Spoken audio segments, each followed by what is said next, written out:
আর একটা ভালো ছেলে সেরকম পাইলে আমি বিয়ে করতাম, কি বিয়ে বসে চলে যাইতাম। আর সৎমার অত্যাচার আমার ভালো লাগতেছে না। পড়াশোনা করতাম মাদ্রাসায়, এখন পড়াশোনা করতাম, এখন আমার আব্বু টাকার জন্য পড়াইতে পারে না। এখন আম্মু বলতেছে আর পড়াশোনা করার দরকার নেই, এখন গার্মেন্টসে চাকরি করো। আমি ইসলামের প্রতি গেছি, সে আমাকে ভালো ভালো কথা বলবে, ভালো আদেশ দিবে, নামাজ পড়তে বলবে। আমি সেরকম ছেলে একজন খুঁজতেছি।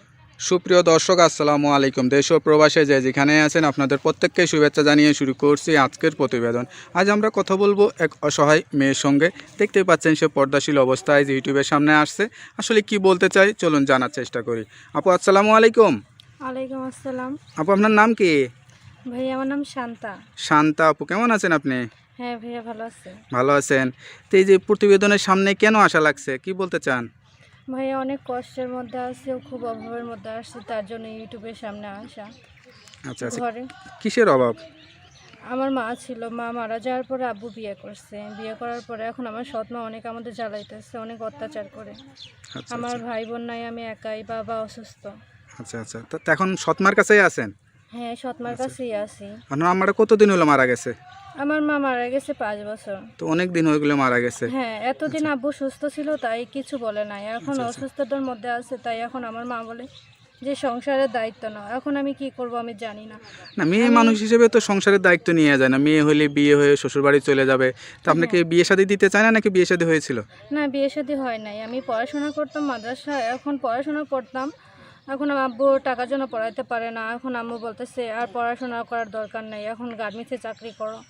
আপনার এখন বয়স কত এখন? এখন আমার বয়স 16। 16 বছর। তো এখন এই বয়সে গার্মেন্টসে চাকরি করতে বলে কিরকম লাগে সব কিছু মিলে? অনেক কিছুই খারাপ লাগে, তারপরও চেষ্টা করতেছি, কিন্তু কাজ পাইতেছি না, তো তার জন্য এই ইউটিউবের সামনে আসা। আচ্ছা আচ্ছা, এখানে এসে কি বলতে চান আসলে? এখন বলতে চাই যদি কেউ আমাকে একটু সাহায্য করতো তাহলে খুব হেল্প হতো। মানে কি ধরনের টাকা পয়সা নাকি কি সাহায্য সহযোগিতা দিয়ে কি করবেন আসলে? সহজে আমার আব্বুর একটু সুস্থ করতাম, আমার আব্বু স্ট্রোক করে হাত পা পড়ে গেছে। আচ্ছা আচ্ছা আচ্ছা এখন এখন চাই যে আব্বুকে সুস্থ করি। আর একটা ভালো ছেলে সেরকম পাইলে আমি বিয়ে করতাম, কি বিয়ে বসে চলে যাইতাম। আর সৎমার অত্যাচার আমার ভালো লাগতেছে না। না, একটা মেয়ের সেইটাই স্বপ্ন থাকা উচিত, বিয়ে করে স্বামীর সংসার করা। বা আপনি তো আসলে দেখতে শুনতে কিরকম বোঝা যাচ্ছে না, চোখ দেখে তো মনে হয় সুন্দরী আছেন। কিন্তু আসলে বিয়ে শাদী করলে চেহারাটা মানুষ দেখতে চায়, তা চেহারাটা দেখলে কি সমস্যা আছে দেখালে? এখন কিভাবে দেখাবো সেটা আমার জানা নেই। যদি আমার টাচ মোবাইল থাকতো অবশ্যই আমি দেখাইতে পারতাম। আচ্ছা, না এখন মানে যে মুখটা খুলে ভিডিও করলে কি সমস্যা হতো? হ্যাঁ, সমস্যা আছে। আমার সৎমা বলছে যে যেখানেই যাও সবসময় ভালোভাবে যাইবা। আর এর জন্য যাইতেছি, যদি আমার সৎমা দেখে আমি ভিডিও করছি আমাকে মেরে ফেলবে। আর এর জন্যই আমি এখানে আসছি। যদি কেউ সহযোগিতা করতো, আব্বুর অপারেশন করাইতাম, কি চিকিৎসা করতাম, একজন ভালো ছেলে পেলে বিয়ে বসে চলে যাইতাম। তার জন্য আমার এখানে আসা। আচ্ছা আচ্ছা, না, এইখানে আসলে তো মানুষ আসলে অনেক ধরনের কথা বলে, কিন্তু আসলে মানুষের কষ্ট বোঝার চাইতে মানুষ মজা নিতে চায় বা বিভিন্ন রকমের ফোন দিয়ে উল্টাপাল্টা কথা বলে। সেটা শুনে কি খারাপ লাগবে না? সেটা আমি চাই একটা ভালো ছেলে আমাকে ফোন দিয়ে ভালো কথা বলুক, অবশ্যই ভালো কথা বলবে। আর আমি একজন ভালো মেয়ে, আমি আল্লাহর কাছে এটাই দোয়া করি যাতে আমার জন্য একটা ভালো ছেলে আসে। আর এটাই সবার কাছে প্রার্থনা করব, যাতে সবাই ভালো মন নিয়ে ফোন দেয়, এমন হেল্প করে। সে বুড়া হোক সে জোয়ান হোক, তার মনটা দেখার আমার কোনো ব্যাপার না। তার চেহারা দেখে আমি কোনো কিছু বলবো না, তার মনটা ভালো হতে হবে, সে ভালোবাসবে। না, ধরেন আপনার এখন অল্প বয়স, একটা ইয়াং মেয়ে, আপনার তো স্বপ্ন থাকার কথা যে একটা ইয়াং ছেলেকে বিয়ে করব, ভালো স্মার্ট ছেলেকে বিয়ে করব। তা আপনার মনটা কেন এত যে একবারে বয়স্ক মানুষকে বিয়ে করতে হবে, এরকম কেন চিন্তা ভাবনা? ভাই, যখন আমার মা মরে গেছে তখনই আমার জীবন অনেক কষ্ট আমি পাইছি, আর কষ্ট পাইতে চাই না। তাই চাই আমার সৎমার অত্যাচারে, তাই ওইটা আমার আর ভালো লাগে না। না, সে যেরকমই হোক আমি তাকেই বিয়ে করব, কিন্তু বয়স্ক মানুষকে বিয়ে করেন, দেখা যাচ্ছে আপনার বয়স হইতে হইতে দেখা যাচ্ছে বয়স্ক মানুষ মারা গেল, তখন তো আরেক সমস্যা। এই জন্য একটা যেরকম বয়স সেরকম দেখেই বিয়ে করা আমি মনে করি ভালো। হায়াত মত যদিও সেটা আল্লাহর ইচ্ছা। সেটা আমার কপালের।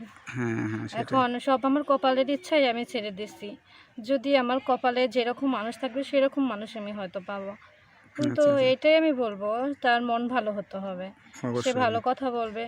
আর আমি ইসলামের প্রতি গেছি, সে আমাকে ভালো ভালো কথা বলবে, ভালো আদেশ দিবে, নামাজ পড়তে বলবে। আমি সেরকম ছেলে একজন খুঁজতেছি। জীবনে কি ইচ্ছা ছিল যখন পড়ালেখা করতেন, তখন কি চিন্তা ভাবনা ছিল? ভাবছিলাম যে কোরআন শরীফ হাতে নিব, কোরআন শরীফ পড়া করব, কিন্তু আমার মা পড়তে দেয় নাই। আচ্ছা আচ্ছা পড়তে দেয় নাই, অনেক বলছে। এখন বাবা অসুস্থ, বাবা বিছনায় পড়ে গেছে, এখন মাই যায় টুকটাক কাজ করে, তার জন্য আমাকে পড়াশোনা করাইলো না। এখন আমার এটাই অনেক কষ্ট লাগছে। যদি এখনও কেউ আমার দায়িত্ব নিয়ে পড়াশোনা করতে বলে তাও আমি করব। পড়ালেখা করবেন তাই না? পড়ালেখার ওই প্রিপারেশনটা আছে। হ্যাঁ আছে। যখন আপনার মা বেঁচে ছিল আর কি, তো মা কি স্বপ্ন দেখতো বা মার কোন কথাগুলো বেশি মনে পড়ে? মার কথাগুলো মনে পড়ে। মা সবসময় ভালো আদেশ দিছে যে তুমি পড়াশোনা করবা, কোরআন শরীফ খতম দিবা, আমার এটাই স্বপ্ন, তুমি অনেক বড় হবা, ভালো জায়গায় বিয়ে দিব। এগুলোই মার স্বপ্ন ছিল, আর সেগুলোই আমার অনেক বারবার মনে পড়ে যে আজকে যদি আমার মা থাকতো তাহলে আমার এত কষ্ট হতো না, দুঃখ থাকতো না। এখন মা নেই তো তাতে কী হয়েছে, এখন বাবা বিছনায় পড়ে যে আমার যত কষ্টের মূল হয়ে দাঁড়াইছে। আচ্ছা মানে আপনার মা কি হয়ে মারা গেছিল? আমার মা ব্রেন স্ট্রোক করছিল। ব্রেন স্ট্রোক করে মারা হ্যাঁ। গেছিল। আপনাদের আত্মীয় স্বজন বা পাড়া প্রতিবেশী বা থাকে না চাচা মামা খালা, এরকম কেউ কি নাই একটু মানে না, আমার সহযোগিতা করার মতো? একজন কাকা আছে, কাকা থাকে দেশে বাসায় থাকে, আমরা আচ্ছা। সেখানে থাকি না, আমরা এখন শহরে চলে আসছি। আপনাদের গ্রামের বাড়িটা কোথায়? আমাদের দেশের বাসা হলো মানিকগঞ্জ। মানিকগঞ্জ। থাকেন ঢাকাতেই? হ্যাঁ এখন ঢাকা থাকি। আচ্ছা আচ্ছা, ঢাকাতে থেকে আসলে সংসার আপনার সৎ মাই আসলে চালাচ্ছে? হ্যাঁ চালাচ্ছে, একটা বাসা বাড়িতে কাজ করে। এখন আমাকে বলছে আমি আর কাজ করব না, এখন তুমি কাজ করবে। আচ্ছা, কেউ এখন যদি আপনাকে একটা গার্মেন্টসে চাকরি টাকরি দেয় বা এগুলা করতে পারবেন? গার্মেন্টসের চাকরি দিলে অবশ্যই করতে পারতাম, কিন্তু আমার স্বপ্ন আছে আমাকে কেউ একটু সাহায্য করুক, আমার সংসারের দায়িত্ব নিক, তো হয়তো আমার সৎমা একটু আমাকে ভালোবাসতে পারে। সবচেয়ে বড় কথা ধরেন সাহায্য আপনাকে দিল, কি যতদিন টাকা দিবেন ততদিন সৎমা ভালোবাসবে। আপনি চাইবেন সাহায্য চাইতে যদি একটা ভালো ছেলে পান, অবশ্যই আশা সেটা তো করব চাই, হ্যাঁ সেটা একটা চাই। মেয়ে হিসেবে বিয়ে করে স্বামীর সংসারে গিয়ে স্বামী স্ত্রী সুখে শান্তিতে থাকবেন, শ্বশুর শাশুড়ি নিয়ে ভালো থাকবেন, এটা আমার মনে হয় সবচেয়ে বড় ভালো বা বড় হ্যাঁ এরকম একজন মানুষ চাই। তারপরেও আছে অনেকে তো বলে যে দেখতেছি অনেকের বিয়ে হয়ে যাচ্ছে, ভালো ভালো জায়গা আমার বান্ধবীরা ছিল, কিন্তু আমি তাদের মধ্যে ছোট। আমার বিয়ের কথা আসে, যৌতুকের জন্য বিয়ে ভেঙে যায়। আব্বু বলছে যে আমি যদি সুস্থ থাকতাম তাহলে আম্মু তোমার টাকা পয়সা দিয়ে আমি বিয়ে দিতাম, কিন্তু এখন তো আমি অসুস্থ, আমি কি করব। তার জন্য আমি চাই যদি কেউ যৌতুক ছাড়া আমাকে বিয়ে করে, আমার দায়িত্ব নেয়, আমি তার কাছেই বিয়ে বসবো। আচ্ছা আচ্ছা, বিয়ে করার প্রিপারেশন আছে? হ্যাঁ আছে। আচ্ছা, তা এই ভিডিওটা দেখে অনেকে আপনার সাথে যোগাযোগ করতে চাবে বা আপনার ঠিকানায় যেতে চাবে, তো আপনার মোবাইল নাম্বারটা তো দেওয়া যাবে নাকি? হ্যাঁ মোবাইল নাম্বারটা দেওয়া যাবে ভাইয়া। নাম্বারটা কি মুখস্থ আছে? না মুখস্থ নাই তো, এটা তা নতুন সিম নিছি, আমি আচ্ছা কখনো আচ্ছা কারোর সাথে কথা বলিনি, আর এটাই আমার প্রথম ভিডিও, এর জন্য আপনি বলে দেন নাম্বারটা ভাইয়া। আচ্ছা ঠিক আছে। হ্যালো ভিউয়ার্স, ভাইয়া আসলে নিচেরটা নাম্বারটা। হ্যালো, হ্যাঁ বলছেন। হ্যালো ভিউয়ার্স, আসলে শুনতেই পারলেন আসলে একটি মেয়ে যার মা নেই পৃথিবীতে, তার চেয়ে হতভাগা পৃথিবীতে আর কেউ নেই আমি মনে করি। তার কষ্টের কথাগুলো শুনে আসলে বুঝতে পারছেন, তার কথা বলতে অনেক কষ্ট হচ্ছে, কান্না পাচ্ছে।